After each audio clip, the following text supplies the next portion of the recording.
Olá pessoal, sejam muito bem-vindos para mais um vídeo. Aqui quem vos fala é o professor Jacinto Costa e hoje eu vou conversar com vocês sobre um segundo vídeo que é relacionado à parte de meninges, nervos e gânglios. Se você ainda não assistiu o vídeo passado, que é a respeito de células do sistema nervoso, eu aconselho primeiro, dá uma olhadinha lá, se certifica das estruturas, das células e tal, para ver se você já está por dentro do assunto, e aí volta e assiste esse vídeo. Ou então, se já assistiu, me acompanha aí, porque esse vídeo está bem legal.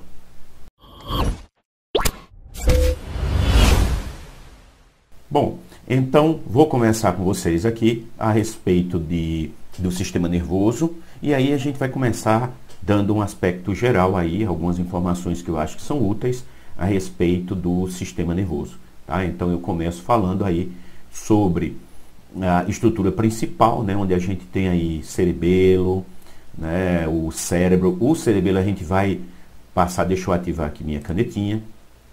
O cerebelo a gente vai chamar a atenção nessa estrutura, ela faz parte dessa aula também, eu vou detalhar mais um pouco.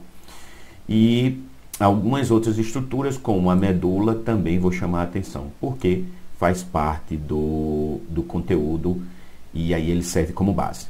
Então, eu começo chamando a atenção a respeito dessa estrutura que a gente chama de substância cinza e substância branca. E começo aqui com essa imagem que esclarece bastante, de forma bastante clara, que é a respeito da substância branca. Como eu digo aqui, não contém corpos celulares, ou seja, corpo celular, como eu falei lá no primeiro vídeo do sistema nervoso, é a parte do neurônio, onde a gente tem o corpo celular.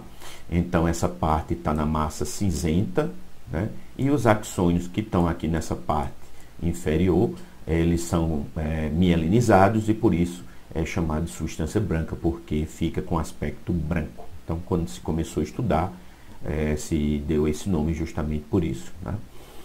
E também nessa substância branca, né, além dos axônios, o prolongamento dos neurônios, eu vou encontrar também células da glia, que é o comentado no vídeo passado.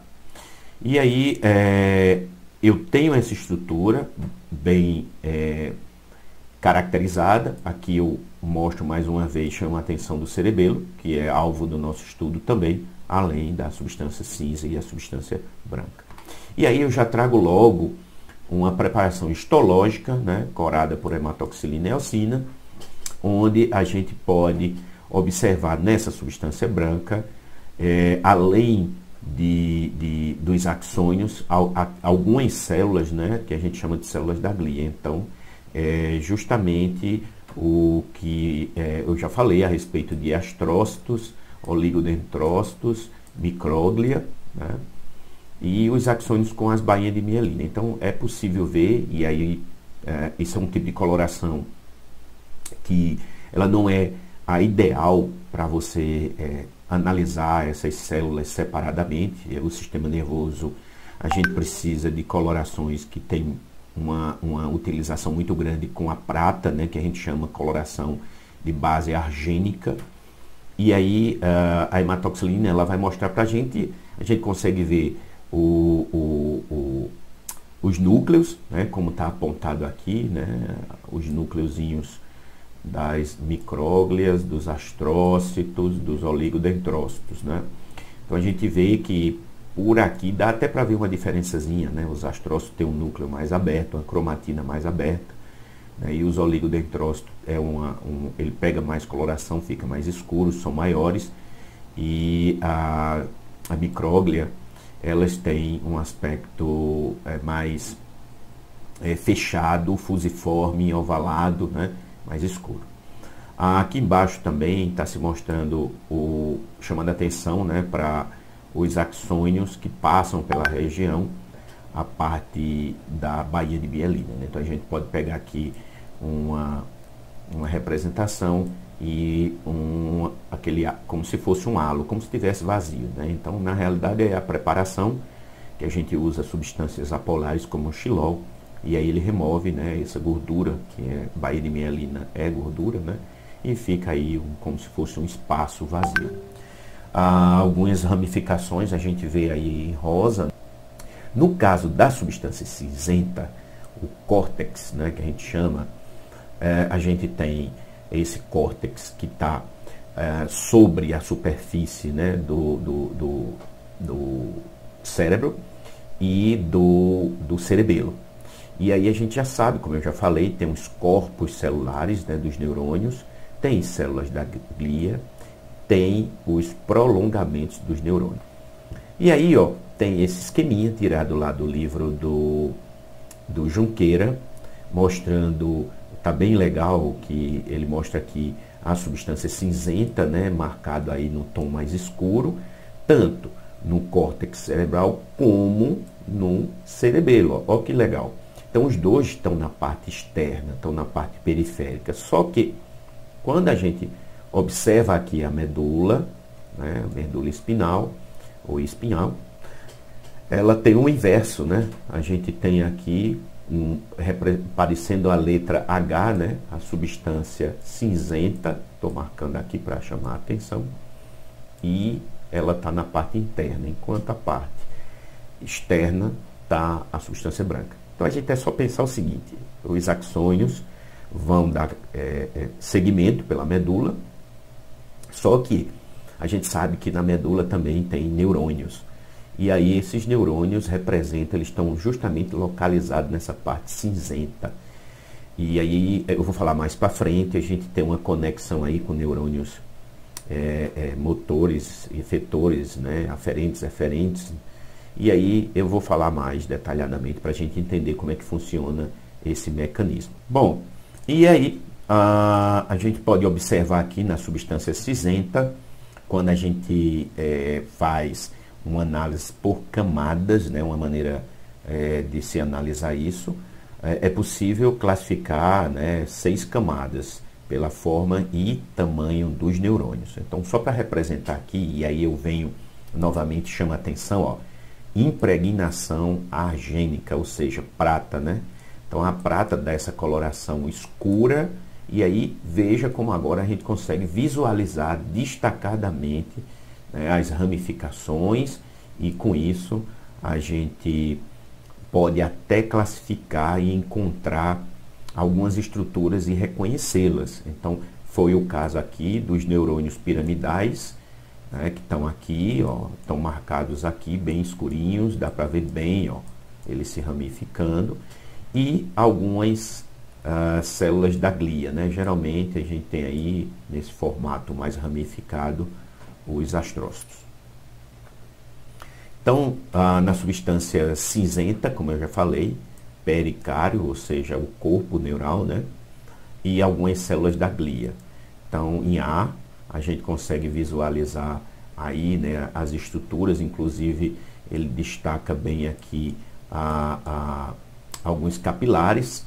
Às vezes, como eu sempre digo, quando aparece um capilar desse tamanho aqui, não é que ele é desse tamanho, gente, é o tipo de corte. O capilar estava em uma determinada posição, mais diagonal, então o corte não foi estritamente transversal, pegou ele um pouco na diagonal. Veja que esse aqui já está bem melhor, bem menor, perdão.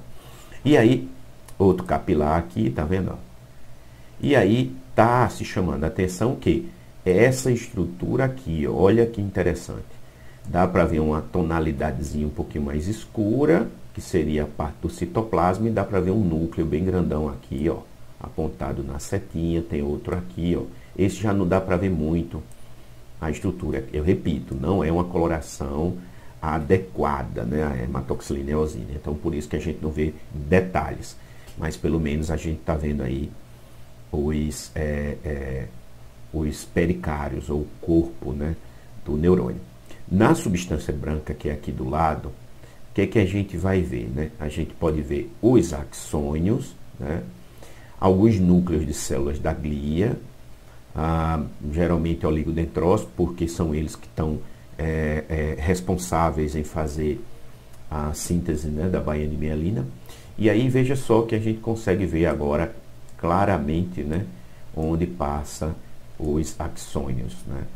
E aí a gente tem, às vezes dá para ver bem, às vezes a gente precisa fazer uma coloração melhor para poder visualizar com riquezas de detalhes a preparação histológica. Mas eu vou mostrar uma imagem muito boa e a gente vai ver isso aí com calma, com mais detalhe, aliás, detalhamento.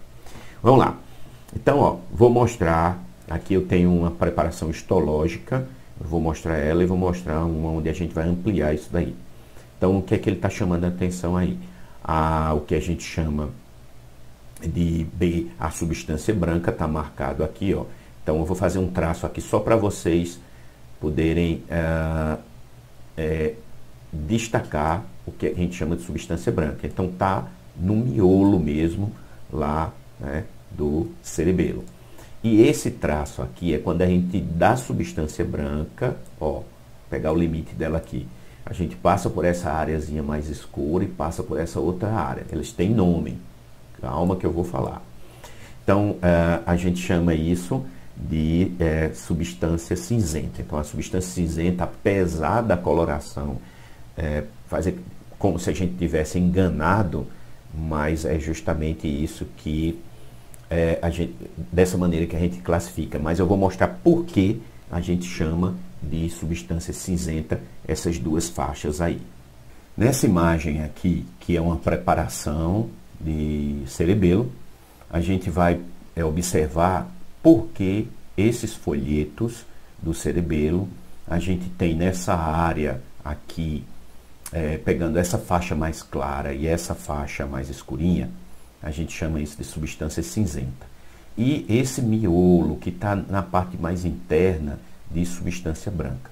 Vamos ver como é que é isso. Vamos ampliar essa imagem e visualizar. Então, eu estou agora conseguindo, vou pegar uma posição aqui melhor, e aí eu já consigo ver, ó, eu estou passando aqui mais ou menos para um aumento final, de 400 vezes, mais ou menos. Então, o que que a gente está vendo aqui? A gente está vendo aquela áreazinha, ó, tá vendo, ó, mais clara, aquela área mais escura e uma parte mais clarinha aqui.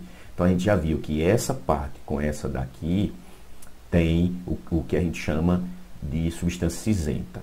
O que que tem nessa substância cinzenta? A gente chama também essa substância cinzenta, essa primeira parte, né, molecular, né, a parte molecular, e aqui a gente tem a parte mais escura que a gente chama de zona granulosa. Então, o que é que a gente pode tirar de detalhamento disso daí, né? Já que a gente está falando, e aí eu venho para essa imagem aqui, ó. Ó, tá vendo como é que tá? Tá vendo? Ampliando, né, esse folheto, e a gente consegue ver aqui bem a área que a gente chama de substância ou zona ou área, né, ou camada molecular. Você vê que tem alguns pontinhos, vou ampliar isso já já, e tenho a área granulosa. Então, essa área granulosa também são neurônios, tá? E são o corpo do neurônio. Só que agora, entre a área molecular, né, ou substância molecular, ou camada molecular, eu tenho a camada granular. Entre as duas eu começo a observar algumas estruturas aqui grandes, tá vendo, ó? Estruturas grandes, e com isso eu consigo ir ampliando, ó, e verificar que trata de uma célula. E que célula é essa? Ó, tá dentro do sistema nervoso, então a gente vai dar o nome aí de células de Purkinje. Então essas células de Purkinje, elas vão estar exatamente entre a camada molecular, né, e a camada granulosa. Bom, gente, aqui eu tenho uma imagem bem dinâmica a respeito de uma preparação de cerebelo. Eu mostro aqui os folhetos e eu mostro também de uma maneira bem destacada, por conta da coloração que está muito boa, mostra aquela camadinha mais externa que em conjunto com essa camada aqui granular, né, como se fosse uns pontinhos pretos. Já já eu vou mostrar o que é isso. Eu formo o córtex. E aqui dá para ver bem, ó, o miolo, que é a camada né, ou substância branca, tá certo? Eu estou falando de cerebelo. Vamos ampliar mais um pouco para a gente conseguir ver a estrutura com maior detalhe. Estou dando uma geral só para a gente ver, e aí eu vou centralizar essa parte que está muito boa e vou ampliar até o ponto que não mais desfocar. Só que antes de desfocar, pode ser que desfoque, o que é que acontece? Eu quero mostrar para você essa diferença. Ó.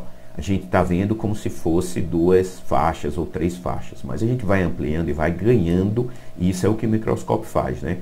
A gente vai ganhando detalhamento. Então, vou puxar aqui para o centro e eu já começo a ver, tá vendo essas bolinhas aqui, ó, que legal? Essas bolinhas, elas são justamente os neurônios, que a gente chama de células de Purkinje. Ó, desfocou, acho que aqui é o máximo. Olha só que legal. Então, essas células, ela em contraste com esses pontinhos pretos, que a gente chama de camada granular, são neurônios, são os menores neurônios que a gente tem. E aí, quando você compara com aqui, ó, com essa área, você vê também células da glia e corpos de neurônio também. Então, isso aqui, essa parte rosa, é tudo ramificação, porque essas células de Purkinje, elas são bem ramificadas, né? São bem ramificadas e a gente consegue ver pedacinhos de algumas ramificações principais dele, tá? Se eu mexer mais um pouco, ó, eu consigo ver bastante, ó. Vejo aqui, e essa área aqui clara, ela não existe, isso é um artefato de preparação da lâmina. Então, isso aqui pode acontecer. Vou mexer para o outro lado para a gente ter uma ideia geral. Olha como é bonito. E aí eu vou agora para a substância branca. Então, a gente já está sabendo o que é que eu vou encontrar nessa substância branca. Vou encontrar, né, justamente células da glia e vou encontrar também os axônios. Né? Então, essa aqui já dá para ver um pouquinho mais de longe. Eu não sei até que ponto eu vou conseguir ampliar sem desfocar, acho que é o máximo. Vou voltar mais um pouquinho. Enfim, mas aí já deu para ter uma ideia muito boa de como é essa estrutura do cerebelo. Tá joia? Então, vamos voltar para cá. Então, era justamente a formação dessas camadas que eu queria chamar a atenção para que a gente pudesse, né, entender, vou me colocar aqui no cantinho, para a gente pudesse entender que porque eu tenho aí 3 camadas, né, a molecular, de célula de Purkinje e a granular, que são os neurônios muito pequenos, menores, como eu já falei. Então, está aí a resposta. Agora, vamos dar mais só uma olhadinha aqui no detalhamento. Eu botei aqui, ó, da célula de Purkinje. Então, grava aí a célula de Purkinje, ela está aqui no meio, ó, marcando aqui nessa imagem, também lá do livro do Junqueira, de Histologia Básica. Aqui a gente tem condições, ó, de ver a ramificação. Aí você, poxa, professor, como é ramificado, né? Então, por isso que ali fica aquela área molecular toda cheia, né, toda marcada de material rosa, né, quando a gente faz a hematoxilina eosina. Então vamos lá. Bom, aqui a gente consegue ver bem, muito bem, uma preparação muito boa da medula. E aí eu já chamo a atenção aqui a parte do canal medular. Eu vou falar ainda sobre ela, sobre o revestimento dela e tal. Mas o que eu quero que vocês evidenciem é a formação que o pessoal chama em borboleta, né? Onde a gente tem aqueles neurônios, né? Aqueles corpos neuronais aqui, ó. E a substância branca na periferia. Então a gente precisa agora ampliar isso para poder visualizar detalhes. Vamos lá, vamos ampliando. Eu vou escolhendo aqui a maneira melhor, né, a posição mais interessante para que a gente possa pegar detalhamentos. Então, essas protuberâncias que a gente tem aqui, a gente chama de cornos distais ou ventrais, ou anterior ou posterior. E aí, ó, eu vou ampliar mais, ó, vou ampliando.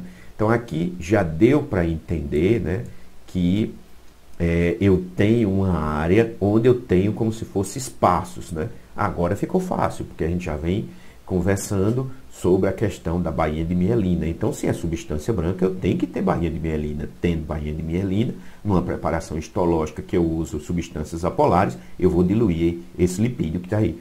E aqui eu já não tenho, por isso que é mais denso, tá vendo? Por quê? Porque aqui eu tenho os corpos dos neurônios, né? Então eu vou ampliando, ó, vou dar um passeio um pouquinho até o limite que a gente possa observar de ampliação. Então eu vou só chamar a atenção aqui, apesar que a gente ainda vai conversar bastante sobre isso, eu tenho um canal medular. No canal medular, eu já falei no vídeo anterior, o revestimento desse canal, ele é feito por células ependimárias, né?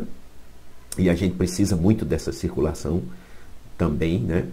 E agora eu vou pegar aqui a diferença e vou tentar ampliar para a gente pegar o máximo de resolução. Pode ser que não dê para ver tantos detalhes como eu queria, mas vamos lá.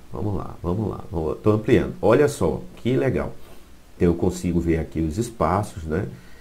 Em meio a essas fibras, né, dos axônios que a gente vê que são os mais graudinhos, a gente consegue ver células da glia, né? E aqui a gente já consegue, ó, vou fechar aqui na parte dos neurônios motores que a gente consegue ver aqui. Então veja que legal tá esse aqui, ó. Então, vou para cá também porque achei esse muito bom. E aí eu vou tentar ampliar ainda mais, Não sei até que ponto vamos chegar, mas olha, tá ficando bonito. Por quê? Porque eu estou conseguindo ver o neurônio lá, ó. E esse neurônio tem um detalhe muito bonito que a gente já consegue ver daqui, ó. Estou ampliando.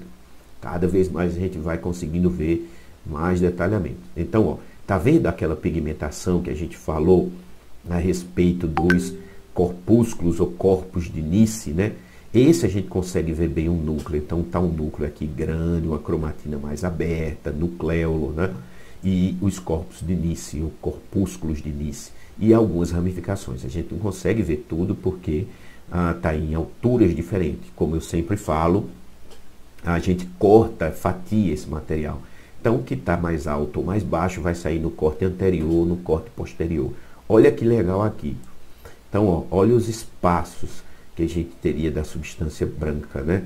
Onde rodeia a fibra de axônia. Então, o que eu queria mostrar para vocês é justamente isso. Olha só que bonito aqui, né? As células da glia, que não é o objetivo nosso estar diferenciando, mas sim verificar a presença do neurônio. Esse está lindíssimo aqui, ó. Consegue ver bem aqui no centro. Olha o núcleo dele novamente e os corpos de Nice. Então, a vantagem de poder ter alta resolução é justamente essa, poder chegar ao máximo de amplificação e poder caracterizar os detalhes, tá? Agora, gente, dá uma olhada nessa imagem aí. Veja se você percebe algum detalhe. Também uma preparação de medula. E veja se você percebe alguma coisa nessa preparação. Então, vou passar para o próximo slide. Olha só. Houve desmielinização dos estratos piramidais do funículo lateral. Bom, aqui eu estou colocando a área demarcada em vermelho, a área onde teve a desmielinização. O nome dessa doença é abreviada como ALD, é a adrenoleucodistrofia. Então é uma doença genética rara ligada ao cromossomo X, que é uma herança ligada ao sexo de caráter recessivo transmitido por mulheres portadoras e que afeta fundamentalmente homens. Afeta as células brancas do cérebro e bem como o sistema nervoso, além de alterar o metabolismo dos peroxissomos, codificando a síntese de proteína ALDO, relacionada ao metabolismo lipídico, né? Então tem até um filme que é esse aí, O Olho de Lorenzo. Então quem não assistiu, assiste, é um filme que é baseado em fatos reais, muito bem feito e que mistura a medicina com bioquímica, com outra série, é um drama, né? Muito bom. E que fala da doença, né? Bom, e agora eu vou conversar com vocês a respeito das meninges. Então, a gente deu uma geral só para ter a ideia de como está organizada a morfologia, a histologia desse material, para dar suporte ao que a gente vai falar agora. Então, o que é que eu tenho para falar a respeito de meninges? Vou até marcar minha canetinha aqui. Primeiro, a gente tem aqui uma classificação dessas meninges, que eu vou chamar Pachymeninge, a dura mater e as leptomeninges. É ponta da origem, né? Recebe esses nomes. Então eu tenho a aracnoide, ou aracnoide mater, é muito mais conhecida somente por aracnoide, e a pia mater. Então aqui já tem uma representação, um esquema, um desenho mostrando, ó, a dura mater, a mais espessa, essa que a gente pode ver aqui. Depois a aracnoide, tá? E aqui está lá mais profunda a pia mater. Então vamos falar sobre isso e detalhar isso de uma melhor maneira possível. Então aqui nessa outra imagem eu vou começando a mostrar para vocês alguns detalhamentos a respeito disso. E essa imagem aqui ela está muito boa. Por quê? Veja, fez um cortezinho e veio, né, para cá. Então a gente vê aqui a parte do osso, né? O osso, e logo após o osso, ó, mais espesso, tá vendo lá, ó, a dura mater, né? Então, e aí duas camadas, e aqui eu vejo logo numa corzinha mais clara, o branco, depois o azul, a gente tem a aracnoide. Verifique que existe um espaço, né? Um espaço onde eu tenho aqui como se fosse algumas trabéculas e tenho, ó, a pia mater. Muito importante esse espaço entre esses dois. E aí, ó, o que é que eu tenho? Uma membrana que está em íntimo contato com o córtex cerebral, né? Então, o que é que diz aqui, ó? A aracnoide, ela é a membrana intermediária, como a gente já viu aí, e não tem vasos sanguíneos. Quando a gente fala que não tem vasos sanguíneos, gente, é dentro dessa trama, porque isso é tecido conjuntivo. Tecido conjuntivo que vai se organizando e formando essas capas, né? E aí, nesse tecido não há o permeio de vaso. Eu disse, mas professor, eu estou vendo ali 2 vasinhos. Não, mas aqui não é dentro dessa membrana, tá certo? A pia mater, que é a mais interna, e que, como eu falei, que está em contato com o encéfalo, né, com a parte cortical, não, com o córtex e também com a medula, já essa é muito vascularizada. Então, vamos dar um detalhamento a respeito disso. Olha só agora.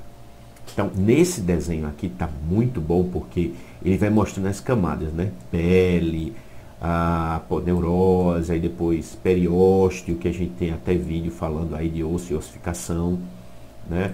E aí a gente tem agora o osso, né? O crânio e as camadas que estão aqui, ó, tá vendo? Dura mater, aracnoide e pia mater. Olha novamente aquele emaranhadozinho, aquelas trabéculazinhas que a gente está comentando aqui, né? Então, como já foi dito, né, a dura mater, ela é a mais externa e aí está em contato aí, né, com o periósteo. E a gente vê logo aqui, né, ó, periósteo e aqui, ó, osso. Então tá aqui aderida, né? E se você também não sabe o que é periósteo, vai lá no vídeo de osso e ossificação que eu explico o que é.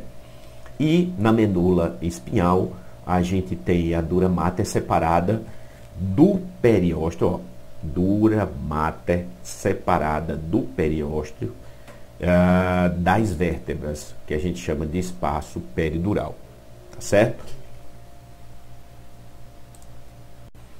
Agora focando, né, nessa imagem de baixo, que é uma preparação histológica corada por hematoxilina e eosina, a gente tem agora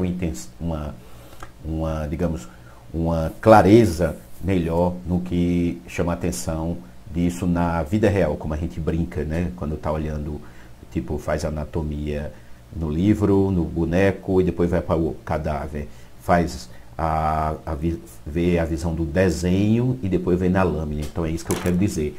Então, olha só, Então eu tenho aqui a dura mater, vê como ela é espessa. Então eu estou marcando aqui, só para a gente ter uma ideia. A gente tem aqui embaixo, olha só, o espaço subaracnoide, né? Esse espaço aí é o espaço que a gente começou a conversar sobre ele. Eu vou falar mais um pouquinho sobre isso. A membrana aracnoideia, ou aracnoide, ou aracnoideu, às vezes tem escrito de um jeito, de outro e tal. Então, você, dependendo da tradução ou do livro que você vai ler, pode ser que tenha alguma coisa diferente. Então, aqui embaixo a pia mater. Esses espaços que aparecem, gente, isso não existe, tá? É porque a preparação a gente descola um pouquinho, tá? Então, não leve isso a sério, porque isso daí é artefato de preparação. Mas é esperado que aconteça, e as preparações de alta qualidade também vão ter esses probleminhas. Bom, vamos em frente. Outra coisa interessante nessa imagem, que é da dura mater, a gente chamando a atenção a respeito disso, que a gente chama de espaço peridural, que tem vaso, tecido conjuntivo frouxo, que eu venho falando, e adiposo, né? Então o tecido conjuntivo, ele está aí criando esse arcabouço, digamos assim, essa proteção, porque as meninges são membranas que dão proteção e que separam compartimentos. Então você imagina que o sistema nervoso está todo imerso em um líquido, que é o líquido cefalo-raquidiano. E aí eu precisaria criar compartimentos para isso, e também precisaria que esses compartimentos se distribuíssem de uma maneira que minimizasse choques, né? Então também é utilizado, por exemplo, nesse espaço peridural, para se fazer bloqueio peridural. Então é uma punção que é feita, como está descrito aí no desenho, né? E aí essa punção vai atingir o espaço peridural e vai colocar esse anestésico, né? Esse material dentro desse espaço. Então, o que você tem que observar, e está marcado aí no ciclo, é que esse espaço subdural ele não é invadido, né? Não há penetração da punção, da agulha, melhor dizendo, né? da administração desse fármaco durante o procedimento peridural. Então, é um procedimento muito utilizado, e a gente não poderia deixar de falar. Bom, e agora, quando a gente observa aqui, novamente eu volto, né? E aí lanço mão dessa imagem, que aí ela complementa a imagem anterior, e aí você vê esse espaço subdural em contato com a membrana aracnoide, e isso vai ser possível observar somente em condições patológicas. Então eu marquei aí, apontando com a setinha, né, onde a gente visualiza esse espaço subdural. E aí, também marquei o espaço peridural, que é um espaço que também ele existe virtualmente, ok? Então a gente tem que estar muito atento a isso. Esse desenho, isso é um desenho, um esquema, ele está muito bom, porque ele mostra, né, muito bem aí a pia mater aqui, ó, marcadinha, né? Passando um traço aqui para vocês poderem só para chamar a atenção. E aí você vê aquela trama, os vasos passando aqui, né? Eles passam por aqui, eles não fazem parte, né? E também mostrando, né, alguns pontos que são fundamentais aí, mas que a gente chama a atenção sobre a dura mater, né? Que está marcadinha aqui. Então, dura mater, pia mater verdinha aqui e aracnoide, tá? Então, é uma maneira da gente visualizar isso aí bem. E aí, o que é que eu faço? Eu volto naquela outra imagem, porque eu achei que essa imagem está muito didática para a gente utilizar. E aí, eu vou falar ainda sobre a aracnoide, que é essa membrana, né, intermediária, lembrando que tudo é tecido conjuntivo. E, como eu tinha falado, ela não tem vasos sanguíneos, né? Então o que é que a gente tem que chamar a atenção aqui novamente, já que a gente viu aquele desenho anterior, sobre esse espaço subaracnoide, ou aracnoideu, né? Que é entre a aracnoide e a pia mater. Então, chamando a atenção, muito importante, a gente já vem falando sobre isso, né? E quando a gente vê esse espaço aqui, ó, eu circulei o espaçozinho lá, a gente chama a atenção, e eu acabei de falar sobre isso, a respeito do LCR, né? Então, líquido céfalo-raquidiano. Então, esse líquido é muito bom, ele é essencial, ele é importantíssimo, porque também é muito utilizado para fazer a parte de diagnóstico laboratorial de algumas meningites. E a gente saber se realmente o que aquele paciente tem a ver com meningite, qual o tipo de meningite, que a gente pode ter vários tipos de meningite, a gente pode ter uma meningite viral, bacteriana, fúngica, por alguma substância. Então, isso é feito uma punção, né, na região lombar, aspirado esse material, e esse material vai para o laboratório, tem uma série de exames que podem ser feitos, inclusive se houver uma suspeita de uma metástase, e aí esse material também pode ser processado para fazer citologia clínica, né? A busca de células metastáticas que estão ali naquele espaço. Isso aí é utilizado realmente na rotina laboratorial. E é muito importante quando a gente diferencia que essa meningite ela não tem origem bacteriana, porque a bacteriana ela tem um risco de morte muito alto e é muito contagiosa. Então é muito utilizado para fazer esse tipo de análise. Então o líquido vai percorrer esse espaço aqui, ó, que eu estou riscando, vai percorrer e fazer aquilo que eu já falei no slide anterior. Então esse esquema eu acho muito, mas muito bem feito, e é também do livrinho lá do Junqueira, que é de histologia básica, e você vê aqui, ó, a dura mater, bem espessa, a aracnoide que a gente está lá, e aqui eu venho para o que a gente seria a membrana de superfície, né, a pia mater que está lá na camadinha, né, já em último caso, estou marcando aqui, não sei se dá para ver bem, como se fosse o assoalho, né, do espaço. Olha ela aqui, esqueci que tinha aqui, ó, gente, mais fácil. Ó, tá aqui. Então é a mesma coisa. Então você imagina que a gente foi tirando as camadas, cortamos aqui o osso, cortamos o espaço, aquele que a gente já comentou, virtual, né, subdural. Deixamos aqui a trama com alguns capilares passando por aqui, aquela trama que a gente chama como se fosse trabéculas, né? E o interessante de tudo isso, né? Chegando aqui embaixo, nesses capilares, a gente ainda vai ver, ó, astrócito. Quem ainda quem não viu, não sabe o que é astrócito, vai no outro vídeo que tem. E aqui o capilar. Então a gente tem uma ideia, né, justamente dessa trama que forma inclusive a barreira hematoencefálica, né, onde o conteúdo do capilar passa por uma barreira, né, e se distribui. Então eu tenho aí um esquema muito bem representado, mas se ainda não ficou claro a gente falando sobre essa trama aqui, então esse próximo esquema vai clarear bastante. Olha que legal agora. O osso, né, tá bem espesso aí. O periósteo, que é aquela camada de tecido conjuntivo que está lá na superfície, né? É ele que faz o ajuste de crescimento desse osso aí. Aí vem, ó, nossa primeira membrana, a forte, a dura mater, né? Depois, ó, você vê o espaçozinho dela aqui. Depois eu tenho a aracnoide, como se fosse o teto aqui desse espaço, né? E a pia mater que está aqui, ó, está marcadinha aqui. E quem está aqui, ó, representado aqui nessas colunas são as trabéculas subaracnoideias ou aracnoideias. Toda vez eu me atrapalho com esse nome, é terrível. E os vasos sanguíneos, aqueles que a gente já vem mostrando. Eu faço muita questão de reforçar isso para que a ideia fique muito bem formada na cabeça e vocês não venham a ter dúvida. Mas aí eu não podia deixar ainda de falar algumas coisinhas a respeito da pia mater, né? Então, já vimos, membrana mais interna, está em contato com encéfalo e medula. Aí, ó, muito vascularizada, né? Ó.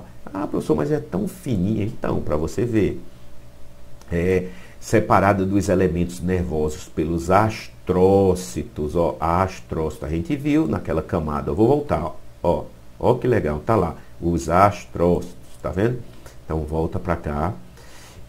A superfície externa, eu vou ter células achatadas, que são células do mesênquima, né? A gente estudou mesênquima, que é aquele tecido que dá origem às células do tecido conjuntivo.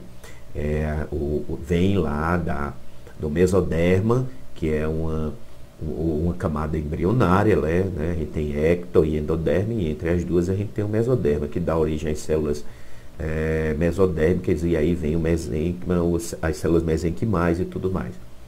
Então, o tecido conjuntivo, ele vem dali as células multipotentes, ou as células tronco, podemos até dizer assim, e a partir daí ela vai se diferenciar e se especializar em tecidos como sangue, osso, cartilagem e por aí vai. Os vasos sanguíneos penetram no tecido nervoso por meio de túneis revestidos por pia mater. Então, veja a importância da pia mater. Então, eu tenho aqui, ó, os espaços perivasculares. Bom, e para reforçar novamente, agora a gente não vai esquecer mais nunca, né, como é que isso está organizado. Então, a gente já viu tudo isso aqui, já vimos tudo isso aqui, não vou repetir, né? Mas a gente precisava ver, e por isso que eu coloquei essa foto, aliás, esse desenho, para você começar a entender essa ramificação nos vasos, permeando aí, né, o que a gente falou.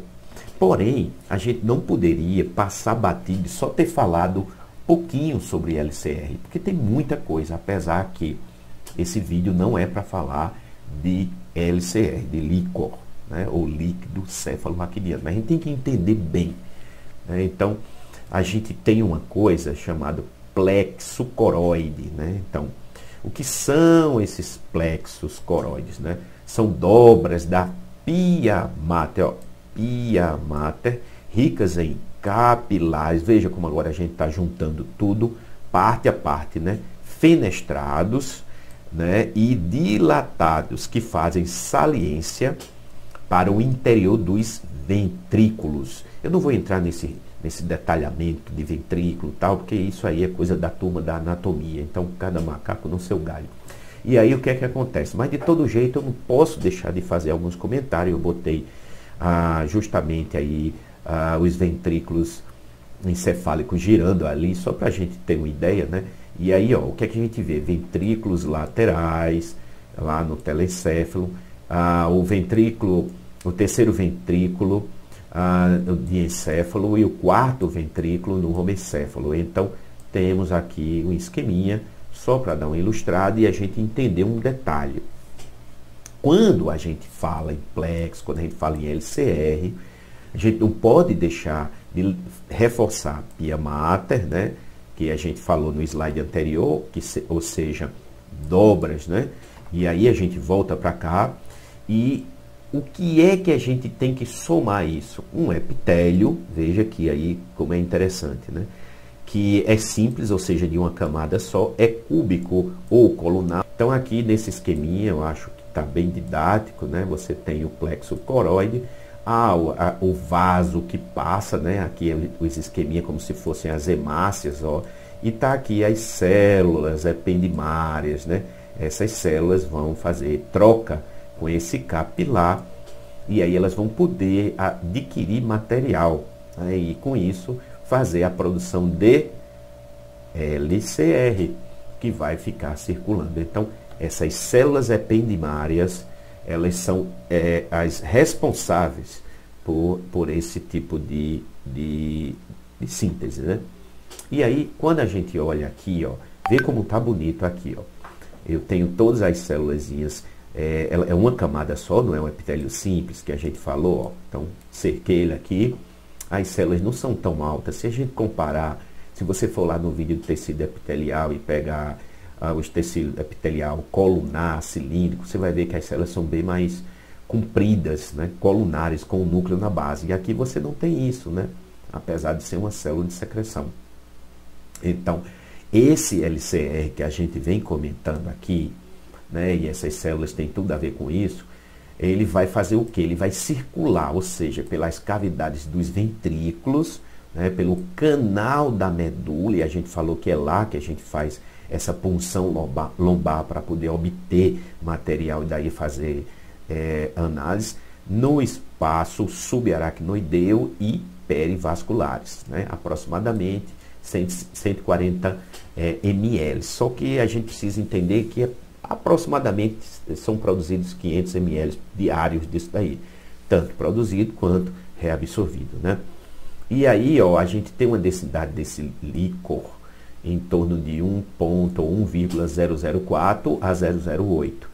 E pode existir, né, você pode observar linfócitos. Geralmente, a média, eu já fiz muito líquor em laboratório, e a gente encontra muito pouco, 2, 3, 1 por ml. Então, é o normal, né? Então, se isso é o normal, o que é que acontece quando a gente verifica mais do que 5, 10, 15, 20? Então, fica a ideia de que a gente está tendo uma resposta ali inflamatória, uma resposta de por algum agente agressor, por alguma agressão que está existindo no sistema nervoso central.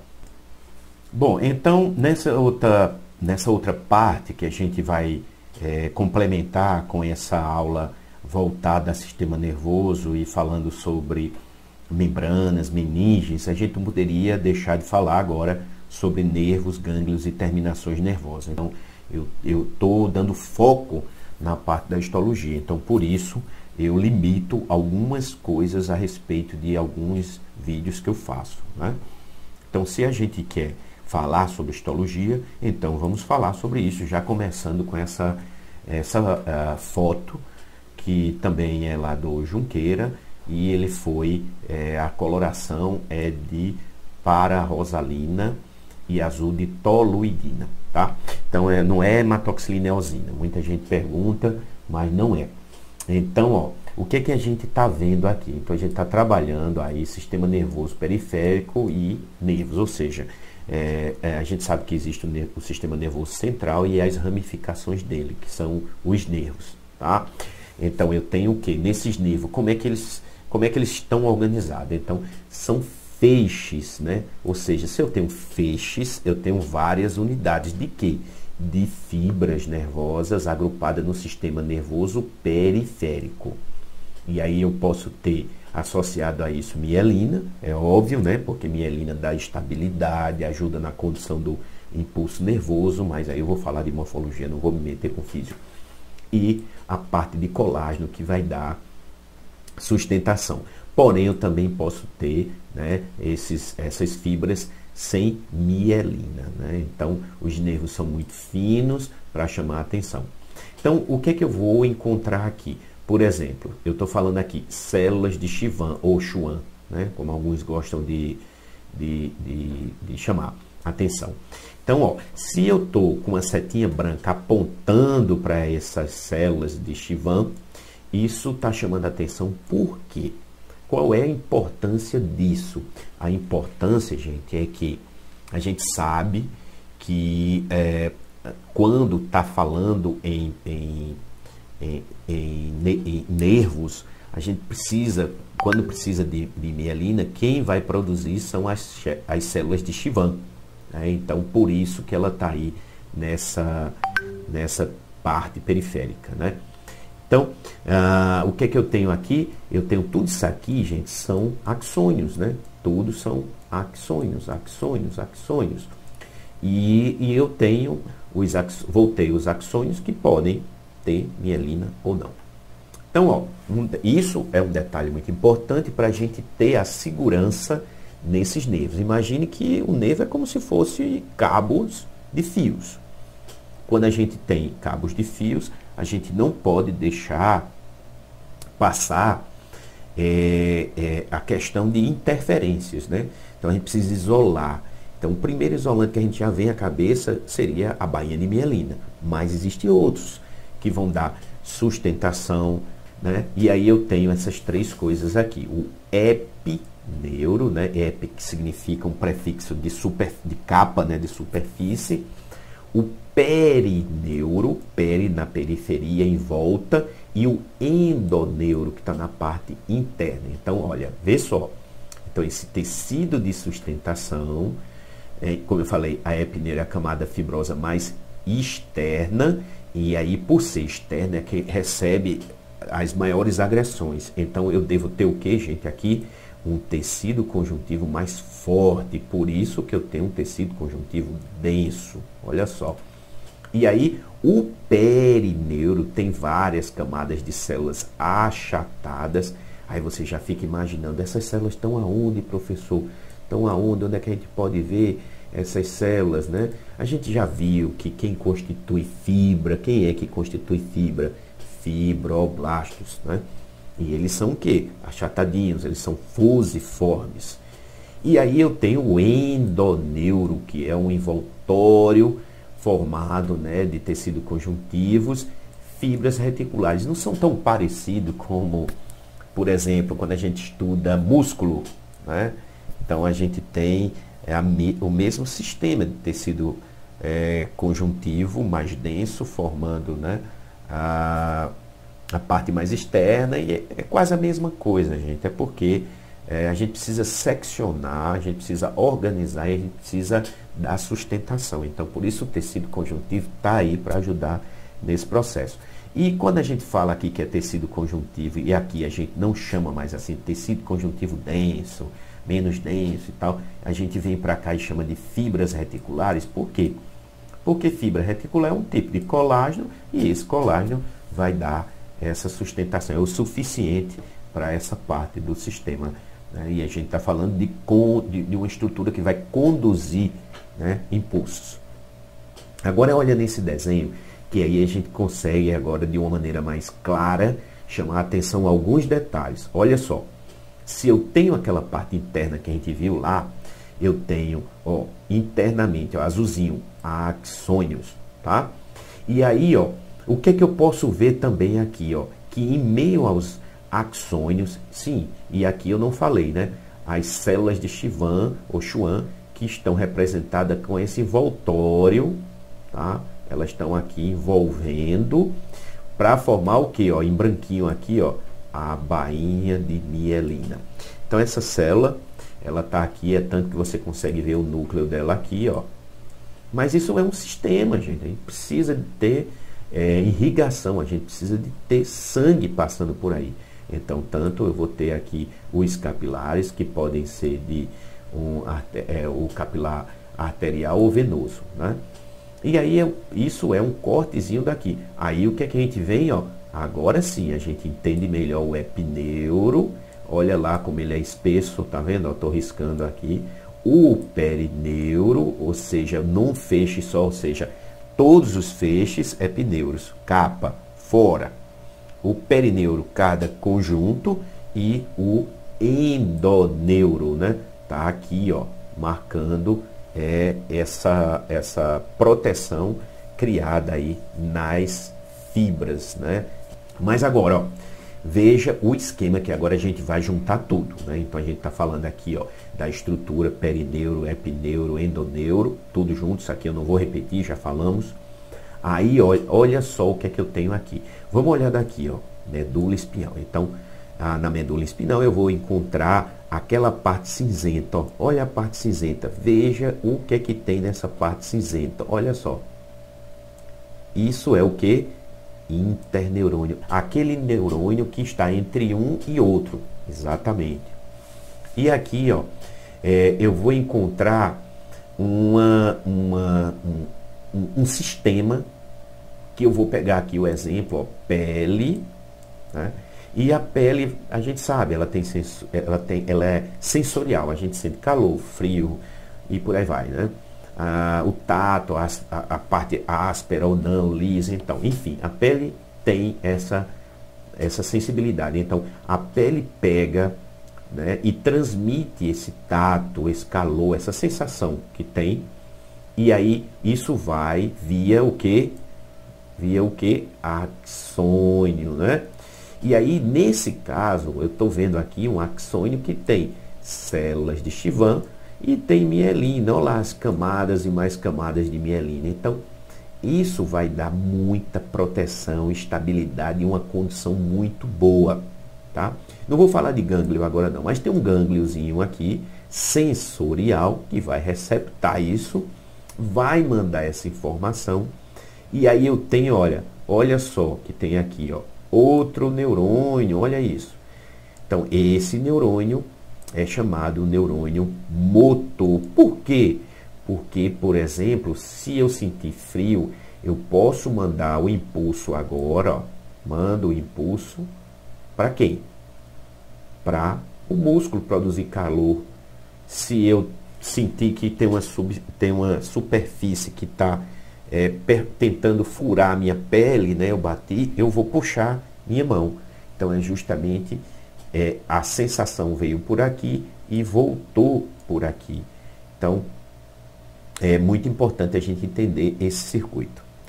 Só que a gente disse lá na imagem passada que tinha gânglios, mas a gente não detalhou esse gânglios, apesar da gente já ter uma ideia de como ele funciona. Então, nos gânglios eu vou ter acúmulo de pericários. A gente sabe que pericários é o corpo do neurônio, né?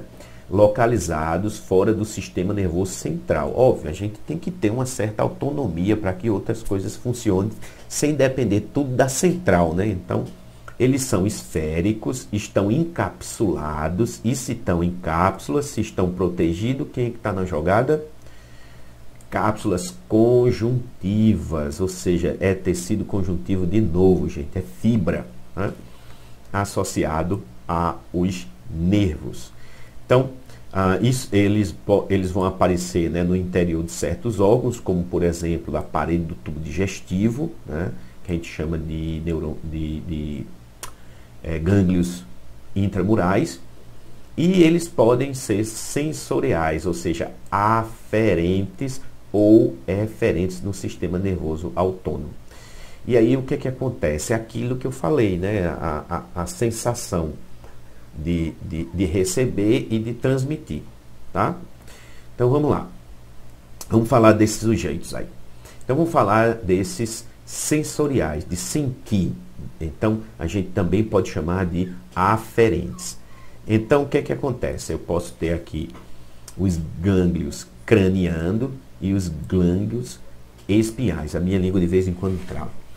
Então esses cranianos são associados aos nervos cranianos, como o próprio nome está dizendo. E os espinais ou espinhais, a maioria se localiza nas raízes dorsais dos nervos. Raízes dorsais dos nervos.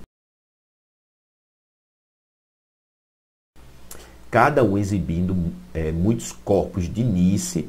Eita, professor, por que corpos de Nice, né? Vê lá no primeiro vídeo, né? E circundado por células da glia, então eu tenho todo um aparato semelhante ao que tem lá em cima, né? Ou equivalentes às células da glia ou glia, denominadas, olha agora o que é que a gente vai falar, ó, células satélites, tá? Olha um esqueminha aqui mostrando esses gânglios, né? Então tá ali, ó, vamos pegar aqui da ponta o axônio, formando um feixe, né, ó, um feixe, depois ele formando, né, um nervo, porque é o conjunto de feixes, com tudo que a gente estudou, né, se não memorizou, não entendeu, volta lá e assiste novamente. E aí ele vai caminhando, ó, e encontra um aglomerado aqui, ó, tá, de pericários, que são os gânglios nervosos, né? Então, repetindo, ó, são aglomerados de corpos celulares, de neurônios localizados fora do sistema nervoso central.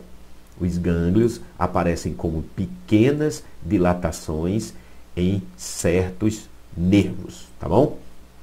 Olha agora a questão, vou mostrar para vocês a questão da célula, células satélites, né? Células glia. E aí o que é que acontece, gente? A gente tem os gânglios espinhais, e aí no interior do gânglio do sistema nervoso periférico, eu vou encontrar essas células, né? E essas células, como é que elas ficam? Como é que elas se comportam? Onde é que elas estão propriamente dito? Então, elas circundam os corpos nervosos celulares. Corpos nervosos celulares, tá? onde fica o quê? O núcleo, e são análogas às células de Schwann. As células de Schwann a gente já viu, produção de bainha de mielina na região periférica, né? Central é outra história. E aí o que é que acontece? Olha ela aqui, ó, células de Schwann, o axônio. Nada de novo para a gente já estudou essa estrutura aqui. Mas essa estrutura aqui, o que é que tem? Olha, eu tenho o corpo do neurônio, né, que a gente já sabe o que é, e aí eu tenho células satélites. Essas células satélites estão representadas aqui por essa estrutura, mostrando como se elas estivessem cobrindo, dando uma cobertura a isso, como as células de Schwann fazem. Então, ó, para a gente pegar e complementar o estudo, então a gente pode fazer o seguinte, vamos pegar esse esquema aqui. Eu gosto desse esqueminha porque ele representa o gânglio do nervo acústico, né? Que é o único gânglio craniano cujas células são bipolares. Então, esse esquema está formidável. Vê que interessante. Eu tenho lá, né, os dendritos, ó, dendritos, perdão. E aí o que é que acontece? Vamos dar uma olhada nisso daí. Eu recebo um sinal, né, ou seja, o som, ele vai estimular. E aí o que é que acontece? Eu vou conduzir isso até esse neurônio sensorial. E que está onde? Nesse gânglio, ó. Tá vendo que tudo a gente vai juntando e vai dando certo? Esse neurônio vai mandar um sinal para quem? Aqui verdinho, quem é? O interneurônio. Se lembra que a gente falou que esse interneurônio ele ia fazer uma conexão entre dois neurônios? E ele está onde? Ó, a medula. Por isso que essa substância aqui é cinzenta, porque tem neurônio. Lembra disso? E aí, ó, eu vou mandar esse sinal de volta para um neurônio que motor. Esse neurônio motor vai realizar uma tarefa, um trabalho, alguma ação. Então, por isso que a gente usa esse exemplo, porque ele é um exemplo bem completinho para falar, por exemplo, até de neurônio pseudo-unipolar, né? E que é justamente esse sujeito aqui. Vamos em frente. Olha lá. Agora sim, agora a gente vai com a preparação histológica falar, por exemplo, dos gânglios eferentes do sistema nervoso autônomo. Então, exemplo, gânglios intramurais da parede do tubo digestivos, né, que são os multipolares. E essas células da neuroglias ou da glias entéricas, que são células também de sustentação dos gânglios na parede do tubo digestivo. Poxa, que interessante, né? Tubo digestivo a gente tem, inclusive, justamente por isso, porque a gente precisa ter movimentos, né, no intestino, e aí a gente precisa de ter uma estrutura muscular associada com estrutura nervosa, né? Então é músculo liso mais sistema nervoso. E aí, ó, o que é que eu estou mostrando nessa imagem? O que é que a gente consegue ver nessa imagem? Olha, o neurônio sensitivo, a gente já viu isso naquele esquema que eu mostrei. E olha o que tem aqui embaixo, olha o que ele está mostrando aqui, ó. Ó, aquela célula que vai ficar grudada, né, digamos assim, no vocabulário mais simples. Então essas células vão aparecer, elas vão aparecer como se fossem placas em voltas, né, em volta do neurônio, melhor dizendo. E a gente viu que essas são o que? As células satélite, né? E essas células satélites, elas ficam cobrindo, é como se fossem as células de Schwann, né? Parecido o sistema lá, como está organizado, né? Vamos dar uma conferida melhor nisso, vamos ver alguns detalhes. Olha só, a gente tem aí, ainda falando sobre esses gânglios, e aqui é uma preparação histológica também, por hematoxilina e eosina. E o que é que a gente vê aí no sistema nervoso autônomo, né, periférico? A gente vê aqui a cápsula da adrenal, né, corada por hematoxilina e eosina. Então, o que está chamando a atenção, ó, tá vendo, ó? Então, a gente tem o conjunto, né, a organização desses gânglios para dar esse suporte aí para poder fazer liberação hormonal. Olha agora numa preparação que a gente chama de tricrômico de Gomory. As fibras do tecido conjuntivo vão ficar verdes, tá vendo? Ó, você vê por aqui, ó. Tá vendo? Uma setinha que eu fiz aqui. Elas vão ficar verdes e aí vai dar um destaque. E aí o que é que a gente pode ver também aqui? A imagem ficou muito boa, porque a gente vê também, ó, as células satélite. Olha, então a gente tem o neurônio e tem as células, quer dizer, tem o neurônio na parte do pericárdio. E aí as células satélites. Agora veja a diferença entre essa imagem, veja, e essa imagem. Então as colorações da histologia, que a gente chama histoquímica, elas vão ajudar a gente a fazer preparações específicas para cada tipo de amostra, né? Então é importante ver que a gente tem as fibras aqui mais espessas, inclusive tem um fibroblasto aqui, ó.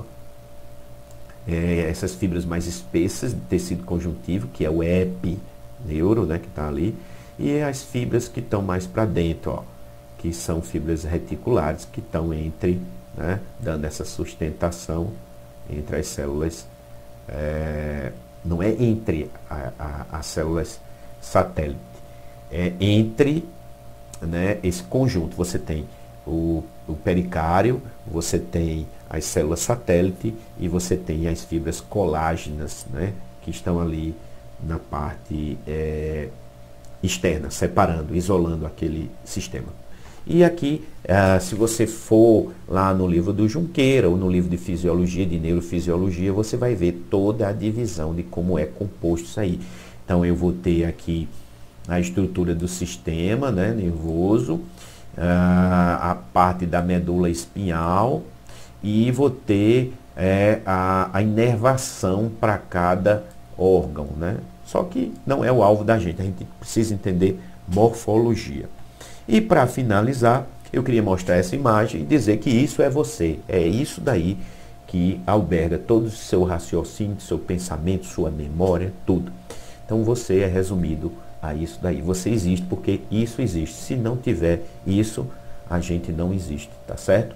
Então, a leitura que eu recomendo para isso é o livro do Junqueira e o livro do Royce, dois livros excelentes. O livro do Royce ele está muito mais antenado com detalhes clínicos, né? Então, os dois, um completa o outro, tá certo? Gente, mais uma vez, muito obrigado por ficar até o final, assistir o vídeo, mas não esquece, você tem que dar um likezinho, pelo menos isso, não vai pagar nada para isso. Dá um like, porque aí a gente continua fazendo vídeo e distribuindo mais e ajudando mais pessoas nesse rumo aí que é a graduação ou até mesmo a pós-graduação. Então espero que tenha gostado. Se também não é inscrito no meu canal, subscreve lá, vai no subscrever, clica e bota o sininho lá, que quando eu postar vídeo novo você vai receber, tá certo? Muito obrigado, sucesso e até um próximo vídeo.